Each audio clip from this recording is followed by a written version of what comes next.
Hello and welcome to the France 24 interview. Our guest today is Abdullah Abdullah. He is the Chief Executive Officer of Afghanistan. He's also a candidate in the presidential election. The first round was held in late September. The results, however, have still not been published, and no one knows when they will. Mr. Abdullah, thank you very much for being on the show.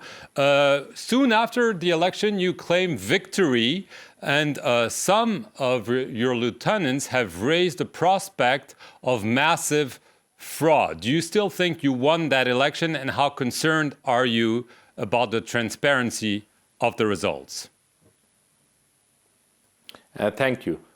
First of all, of course, the announcement of the results will be done by the Independent Election Commission.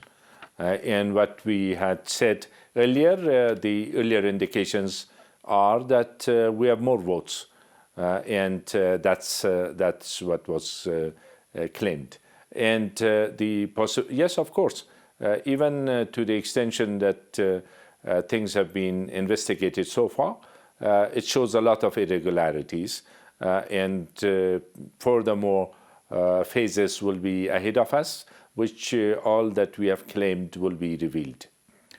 So the camp of your main rival, the current president, Ashraf Ghani, has also claimed victory. If the results show that he won, what will you do very concretely?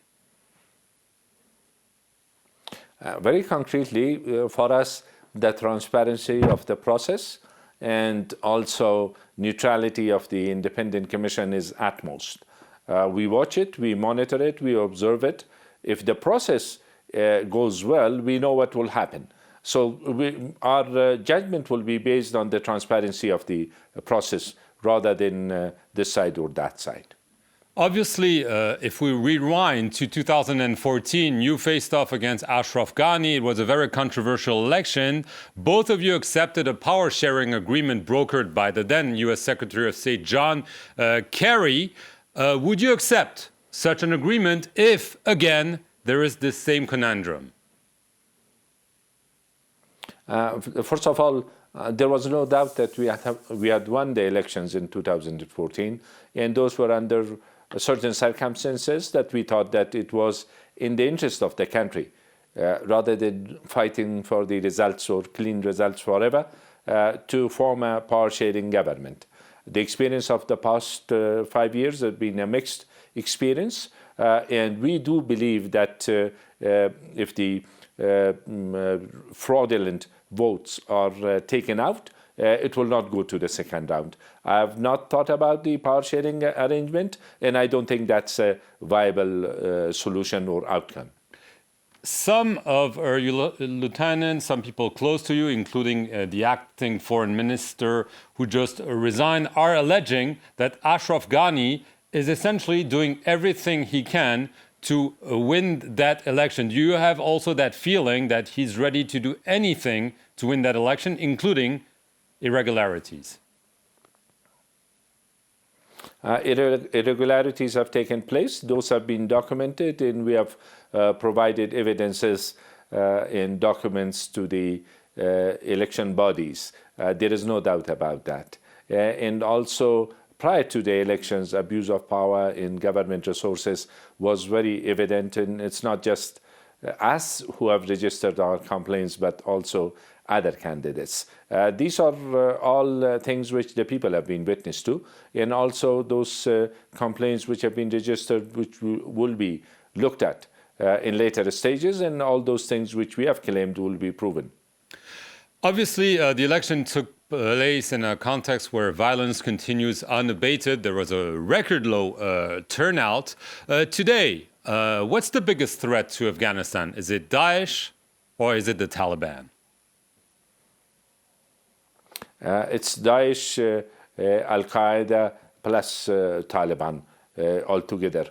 It's because of the violence or the continuation of the fighting by the Taliban that an insecure environment has been created in parts of the country, and Daesh also took advantage of that. So it's it will not give you the clear picture if I say that this one is the bigger threat or that one is the bigger threat. So it's an insecure environment, and hopefully we will be able to achieve peace and reconciliation with the Taliban. So in part of the conditions for that will be that terrorist groups like Al-Qaeda or Daesh will not be allowed in our territory. But we are not there yet. Right. Obviously, you alluded to the Taliban. Peace talks were initiated by the Trump administration just until right before the election. Eventually, President Trump decided to stop those talks. President Ghani said this was not fair because the Afghan government was not included in those talks. Their efforts to revive them. What do you advocate? Do you think those talks should be revived? And do you demand, as he does, an Afghan official presence at the table with the Taliban? We want the revival of the talks in the process, and at the same time, coupled with that or parallel to that, reduction of violence and hopefully during the talks between the Afghans, a ceasefire. These are our demands, and certainly the presence of the government representative or representatives will be necessary once the intra-Afghan talks starts. Without it, it will not lead to a peaceful settlement. So all sides needs to be included there. It's not just the Afghan government; it's the political parties and civil society, in part of the people which are living in this side of the war, which is the Islamic Republic of Afghanistan, together with the Taliban.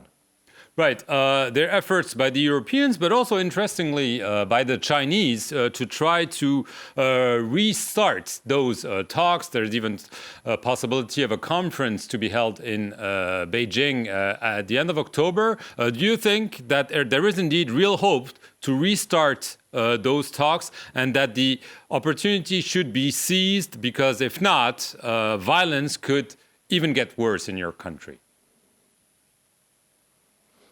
I think the countries which have leverage over the Taliban, or the countries which are helping the Taliban, or some influence in the situation, yes, it's good that they are making efforts, including China, which will be holding a dialogue in a few days' time in Beijing.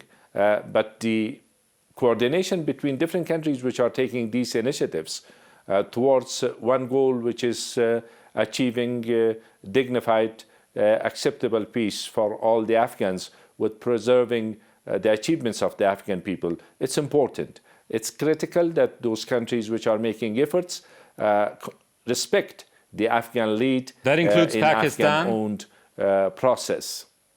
That includes Pakistan as well. Right.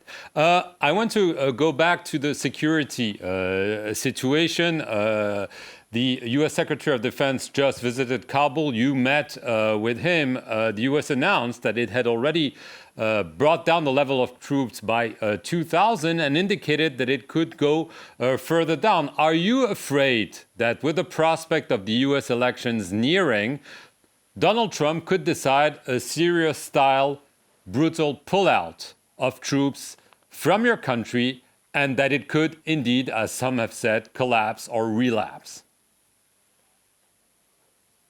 The point is that about the reduction of forces, since nearly a year, there have been discussions between the Afghan government, our national security forces leadership of our defense and security forces, and all together with the Afghan government. And some level of reduction has already taken place, and more will come.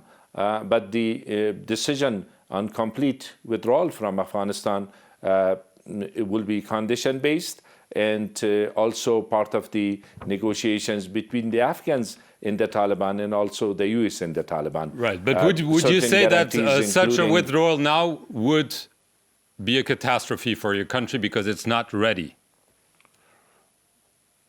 I would say that the country is not ready for complete withdrawal while the war continues. Daesh is here, Al-Qaeda is here, and there is no progress in the peace process. But once we make progress towards achieving peace, the complete withdrawal will be part of that agenda between the Afghans as well as the US and the Taliban. Just as a last question, given all the tensions around the election and what you've said, that you really want to have your say, could there be a return to violence or civil war if there's disagreement over the election results in your country? Hopefully, we will have the transparent outcome of the elections, and that will be respected and should be respected by all sides.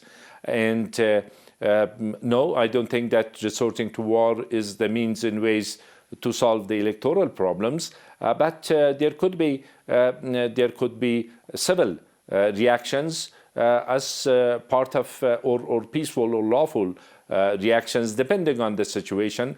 But at this stage, our whole focus is to monitor the elections, to encourage the independent election commission as well as election complaints commissions to respect their independence, to observe the law, and also to conclude a transparent process. Abdullah Abdullah, thank you very much for coming on the France 24 interview show from Kabul, and thank you for watching it here on France 24. You're welcome.